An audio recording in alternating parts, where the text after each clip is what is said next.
Hello, hello mes cerisettes, j'espère que vous allez bien aujourd'hui. Je suis en avance, enfin je suis juste à temps en fait. Pour les produits terminés du mois de septembre, pour une fois, on est le 1er octobre. Ça y est, c'est bon. Je vous fais la vidéo. En plus c'est mon mois préféré. C'est le mois de mon anniversaire, c'est le mois d'anniversaire de Monsieur Cerise et de moi. C'est le mois d'Halloween. Bref, je suis motivée cette fois-ci. On commence tout de suite par ces brosses à dents. Donc c'est une, ce sont deux brosses à dents en sel de bambou, infusées au sel de bambou. J'en avais déjà pris, j'avais bien aimé et je trouvais que c'était assez efficace au niveau de la, comment dire, au niveau du blanchiment des dents. Par contre, je ne reprendrai pas parce que je vais essayer de prendre maintenant des brosses à dents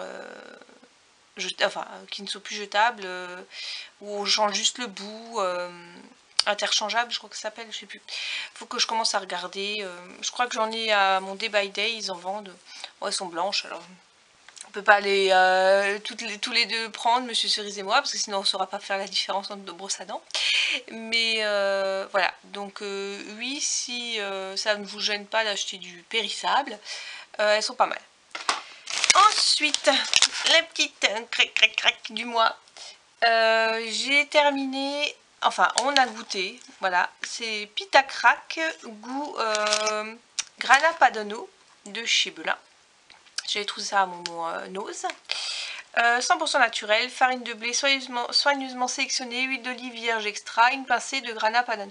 Alors oui, on peut dire que c'est une pincée, parce que sincèrement, je n'ai absolument pas senti que ça avait un goût de fromage, le truc. Hein. Sans arôme artificiel, colorant ni conservateur. Donc inspiré par les fameux pita grecs, ces petits crackers sont délicatement cuits au four pour être irrésistiblement craquants. C'est vrai que c'était très craquant, c'était bon. Mais je ne peux pas dire que ça sentait le fromage, ça non. Il y a il y a entre 13 et 6%, non, 6%. 6% de grana padano, ça se sentait pas. Et il y a 1,75 g de sel pour 100 g, 17 g de matière grasse pour 100 g et 63 g de glucides, dont 1,4 de sucre. Donc c'était pas sucré, c'était bon. Ensuite, j'ai terminé, et ça faisait très longtemps que je l'avais. Ah mais non, il est encore bon au niveau des dates. Sucre de coco non raffiné, faible indice glycémique, richesse exceptionnelle en nutriments. Donc c'est très brun, c'est brun comme la boîte quoi. Issu de plantations de cocotiers bio, notre sucre de coco est produit à partir du nectar des fleurs de l'arbre de vie, tel qu'on le surnomme aux Philippines. Récolté traditionnellement par incision des efflorescences, la sève est lentement chauffée puis transformée naturellement en un sucre aux qualités nutritionnelles exceptionnelles. 100% sucre de fleurs de cocotier. Remplace le sucre, le sirop d'agave ou les édulcorants naturels dans les boissons chaudes, pâtisseries, laitages et cocktails. C'est riche en potassium, fer, zinc et cuivre et c'est de la marque Comptoir et compagnie. Voilà. Par contre, oui, c'était un sachet de 200 g. Bon, sachet en plastique, voilà, ça commence à devenir compliqué. Si j'en rachèterais, oui, pourquoi pas. J'en ai mis dans un gâteau en fait qui était déjà à base de coco. Donc, est-ce que ça a augmenté le goût?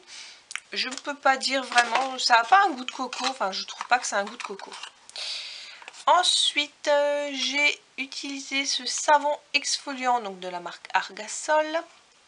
Exfoliant pêche et abricot sans huile de palme. Donc toujours les savons que j'aime bien. Celui-ci sent divinement bon le abricot pêche, ça c'est vraiment super agréable comme goût. Exfoliant. Faut vraiment passer le savon directement sur la peau, hein. Faut pas seulement se frotter les mains et ensuite passer, il faut vraiment passer le savon directement sur la peau pour avoir une légère abrasion. Moi je me frottais les mains pour laver sous les aisselles pour sentir l'odeur quoi. Et le reste du corps en passant partout, mais franchement je trouve pas que ça exfolie énormément, on sent à peine les grains, c'est vraiment très doux. Ce qui est un petit peu... pour moi il est pas, je continue à l'utiliser mais pour moi il n'est pas assez scratch quoi. Pour le corps, pour les jambes, au niveau des poils et tout ça, pour qu'il n'y ait pas de poils incarnés. Et Qu'est-ce que je veux dire? Et puis bah ils font assez vite vu qu'il faut vraiment passer partout. C'est pas comme un savon où on savonne les mains, ensuite on passe sur tout le corps. Là on passe vraiment partout, partout, partout. Et donc ils font quand même plus vite qu'un savon normal. J'ai terminé de la marque Cerebos du bicarbonate alimentaire. Donc celui-ci je l'utilise, ce pot là je l'ai utilisé pour mettre dans la litière de mon chat pour absorber les odeurs. J'en utilise un peu partout de toute manière le bicarbonate, aussi quand je nettoie ma salle de bain, puisque la litière est dans la salle de bain. Quand je nettoie ma salle de bain et qu'il y a des saletés incrustées vraiment dans le lavabo, je fais une espèce de pâte. En fait je mets directement dans le lavabo un petit peu d'eau et puis je scratch, scratch, scratch. Et voilà, ça nettoie, ça fait l'effet d'un sif abrasif sans le côté toxique du sif. Ensuite, j'ai terminé de la coco râpée Moulin des Moines. Bah, je reprendrai pas parce que maintenant, j'en trouve en vrac. Ensuite, j'ai terminé de la marque Pulpe de Vie, The Reed Killer. Donc, c'est crème première ride, visage, régénère, hydrate, défroisse. Il y a combien d'ingrédients, pourcentage d'ingrédients bio? 100% des ingrédients sont naturels, 98,33% sont d'agriculture biologique et 13,30%. Hein? Non, 98% sont d'origine végétaux, 13,30% sont d'origine biologique. Voilà, donc notre engagement 100% local. Cosmétiques certifiés bio, made in France, avec des bons produits. Formulation, production et conditionnement en Provence, colorant naturel ocre du Luberon, eau florale de France, huile amande carmaline, tournesol et olive France, flacon cosmétique Provence, étui cartonné Bouches-du-Rhône. C'était une crème teintée. Bon, elle teintait pas le visage, mais elle était rose, comme ça, donc ils disent bien que c'est des ocres du Roussillon. Niveau de l'odeur, ça sent. Et j'ai un peu du mal avec cette marque Pulpe de Vie, parce que tous les produits sentent à peu près cette même odeur que j'apprécie pas spécialement. Je dirais pas que j'aime pas, mais c'est pas une odeur de foufou quoi. Donc détendez-vous, bye bye, ride, ridule et petit air fatigué. Et une petite abeille là. Garantissant produits toxiques et sans parabènes, PEG, silicone, parfum de synthèse, phénoxyéthanol et huiles essentielles. C'était à 30 ml. Est-ce que j'ai vu ma peau avoir moins de rides? Je ne sais pas.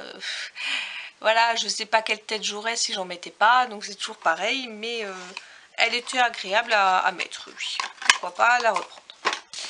Ensuite, Monsieur Cerise a terminé son déodorant de Mon Savon Aloe Vera pointe de vanille. Ah, moi j'adore cette odeur. J'adore, c'est frais, je sais pas ce que c'est, mais j'adore l'odeur. Par contre, il y a de l'alcool dedans. Et 99,5% des ingrédients sont d'origine naturelle et 46% bio pour un déodorant, c'est vraiment immense. C'est un spray sans pression, enfin sans gaz, donc pour ça c'est bien. Bon, après, il faut aimer le côté un peu liquide du déodorant, mais moi ça me dérange pas. Et Monsieur Cerise non plus. Ensuite, j'avais trouvé ça à mon Biocop. C'est une Coco Cuisine, voilà, Coco Cuisine de la marque Isola Bio. C'est un 200 ml et il y a noix de coco à 60%, eau épaississant, gomme de goire. Voilà. Alternative végétale sur votre crème fraîche habituelle pour entrée, dessert et plats principaux. Je ne sais plus si j'avais fait ma nice cream avec banane de coco, mais il était pas mal. Maintenant, il coûtait 1,75 € je crois. Et à mon Super U, la version Bjorg, je crois que c'est Bjorg, coûte 1,55 €. Donc voilà. On ne fait pas de petites économies, mais bon, voilà. Là, c'est moins cher. Why not? Ensuite, j'ai terminé. Enfin, j'ai mangé des nouilles aux œufs, des nouilles asiatiques aux œufs, jardin bio. Alors oui, c'est sous emballage plastique, mais c'est difficile de trouver en vrac des nouilles asiatiques. Donc voilà. 250 grammes, je les aime beaucoup. J'avais réussi à en trouver un moment en complète, elles étaient encore meilleures. Mais c'était pas de la marque Jardin Bio, je ne sais plus la marque, je vous l'avais montré. Mais, oh pardon, j'ai éternué. Mais voilà, pour me faire des petits plats asiatiques, why not? Et justement, je m'étais fait des nouilles version asiatique et j'avais utilisé ce sauce soja, pareil, de Jardin Bio, à garder au frais après ouverture. Donc c'est eau, graines de soja 28%, grains de blé complet, sel marin, ferment sélectionné, koji. Donc ça doit sûrement être une algue, Aspergillus oryzae, sûrement. Bah il est bon, hein. Je suis pas connaisseuse en sauce soja, mais voilà quoi, c'est pas mal. Ensuite, j'ai pas le pot, mais j'ai l'étiquette parce que je l'ai recyclé pour mettre autre chose dedans. Voilà, maintenant, de toute manière, les pots en conserve. Déjà, j'achète beaucoup de choses en pot en conserve et puis en pot, en plastique ou en conserve en aluminium. Et après, bah, je les garde et je les recycle. Alors, comme je vous l'avais dit la dernière fois, le pot de couscous, celui-là, il garde un peu trop l'odeur de couscous, donc ça, je jette quand même. Pareil pour la ratatouille, ça garde un peu trop les odeurs. Mais quand c'est des odeurs un peu neutres, je les garde maintenant, les pots de verre, pour ben, mettre mon vrac dedans. Et donc là, ben, j'avais acheté de l'huile de coco, un petit pot. C'est pratique. Alors c'est sûr, ça revient un peu plus cher à l'achat d'acheter petit pot, mais au moins ça me permet maintenant de mettre en vrac des petites choses que j'ai pas en grande quantité, mais au moins c'est pas perdu dans un gros pot inutile. Là c'est dans des petits pots. Je le prends même avec moi à mon Biocop et à mon Day by Day. Je les fais peser comme ça, ben, je reviens tout de suite avec le pot rempli de ce que je veux. Ça peut être de la pulpe de coco, ça peut être des pépites de chocolat, enfin bref. Et comme ça, ben, j'ai directement le produit dedans et c'est pas lourd. Et ça me permet de pas acheter en très grosse quantité parce que, comme je vous l'avais dit, j'ai une invasion de mythes de placard, n'est-ce pas? Donc maintenant, je n'achète plus en trop grosse quantité pour pas que ça reste trop longtemps dans mon placard et depuis, j'ai plus de problème. Bref, donc j'avais pris de la coco de la marque Bioplanète, huile de coco vierge, première pression à froid, agriculture des Philippines. Cette huile ou graisse de coco au parfum gourmand idéale pour la cuisson au four, à la poêle ou au wok. Elle apportera une douce saveur exotique à vos plats. Conservée à température ambiante à l'abri de la lumière, adaptée aux températures élevées, ne pas faire fumer. C'était un 200 mg. L'huile de coco est solide à température ambiante, inférieure à 25 degrés. Si besoin, faire fondre au bain-marie. Pour décoller, imbiber d'huile. Pour décoller l'étiquette, imbiber d'huile, laisser agir 12 heures, retirer. Oh non, franchement, vu que c'est gras, l'huile de coco, ça a un petit peu coulé le long, donc ça l'a fait décoller tout seul le truc. Et donc, je prends celle-ci parce qu'elle est première pression à froid. Et elle est parfumée, hein, elle est pas, ils n'ont pas enlevé le parfum de celle-là. Et je la mets dans mon muesli. Quand je me fais mon muesli, je mets 2 cuillères à soupe, histoire d'avoir un peu de graisse qui lie tout, mais sans le côté un peu... enfin, en plus, ça a un bon goût de noix de coco, j'adore ça. Donc voilà. Ensuite, j'ai terminé 4 pots de compote de pommes. Elle arrivait quasiment à expiration, c'est pour ça que je l'avais acheté. Je l'avais acheté l'année dernière parce qu'à un moment il y avait une pénurie de pommes, j'arrivais pas à en trouver des pommes qui venaient pas de je ne sais où, là, du Chili ou je sais pas où. Et donc j'en avais acheté comme ça parce que j'aime bien, j'arrive pas à passer une journée sans manger de pommes. Alors bien sûr je la préfère en croquant, n'est-ce pas? Et là je l'avais pris, je crois, je prenais 2 pots et je mettais dans un yaourt. J'adore ça. Ensuite, dernier parfum qu'on a testé, c'est le cassis. Enfin, quoique, on n'a pas encore goûté l'orange, mais l'orange me dit un peu moins. La confiture d'orange, ça me donne un peu moins envie. Je sais pas pourquoi. Bref, on a testé la cassis. Alors, c'est l'avant-dernière qu'on aime au niveau goût. La dernière qu'on aime, c'est la framboise, parce qu'elle est vraiment très acide. Et celle-ci, elle vient juste après. C'est pas la meilleure qu'on ait mangée, mais elle est pas dégueulasse, hein, mais c'est pas la meilleure non plus. Je préfère de loin fraise, myrtille, figue, enfin toutes les autres quoi. Mais celle-ci, c'est celle qu'on a appréciée le moins. Ensuite, oulala, j'en ai terminé des savons. C'est quoi celui-là? Mandarine rouge, ça c'est Monsieur Cerise qui l'utilise, qui a un goût d'agrumes. Celui-là, c'est la lavande. Celui-là, je ne l'ai pas supporté. Je crois que je ne l'ai pas supporté de nouveau au niveau des mains. C'est chiant. Donc, j'ai repris miel. C'est le seul que je supporte au niveau des mains, miel. Et là en ce moment je suis en train d'utiliser violette et je le supporte aussi. J'ai vraiment une peau spéciale, bizarre, tout ce que vous voulez, c'est chiant, c'est chiant, c'est chiant. Ensuite, Monsieur Cerise a terminé une petite brume parfumée eau des Alpes. Celle-ci c'était rose et violette, donc je les trouve toujours à Nose. J'en ai encore trouvé la dernière fois, mais bon les parfums ne me plaisaient pas. J'arrive pas à les trouver ailleurs qu'à Nose. Ça sent très frais. Rose-violette, j'arriverai pas à dire que ça sent la... ça sent sûrement le mélange des deux, parce que j'arrive pas à différencier la rose de la violette, mais... ça sent super frais, ça sent fleuri, ça sent tous les parfums que j'adore, sucre fleuri, bref. Et pour terminer, un gommage corps revitalisant à l'huile et coque d'argan de la marque Florence Nature. C'est un gommage que j'adore, c'est un 150 ml. 100% des ingrédients végétaux sont biologiques, 98,9% des ingrédients sont naturels et 11,5% sont d'origine biologique. Sans parabènes, phénoxyéthanol, silicone et phtalate. Celui-là par contre il crunch bien sur les jambes. Donc j'en ai encore un d'avance. Et je vous l'avais montré dans la dernière commande que j'ai faite chez Aromazone. J'ai acheté des bigommantes au bambou. Donc maintenant je vais essayer de me le faire moi-même le gommage. Mais celui-là il est vraiment l'odeur, mais c'est oriental à souhait, j'adore. J'adore le packaging, mais bon c'est du plastique, donc vu qu'on évite maintenant le plastique, ben, j'essaye de faire un peu autrement. Et pour finir, j'avais pris chez Aromazone du percarbonate de soude. Donc c'est un blanchissant et décrassant. Détache et blanchit le linge, nettoie, purifie et décrasse les sols, joints de carrelage, fond de casserole et plat. Moi je l'utilise surtout dans la machine. Derrière il y a même les explicatifs. Donc lessive, pour la lessive du blanc, ajoutez 1 à 2 cuillères à soupe dans le tambour de la machine.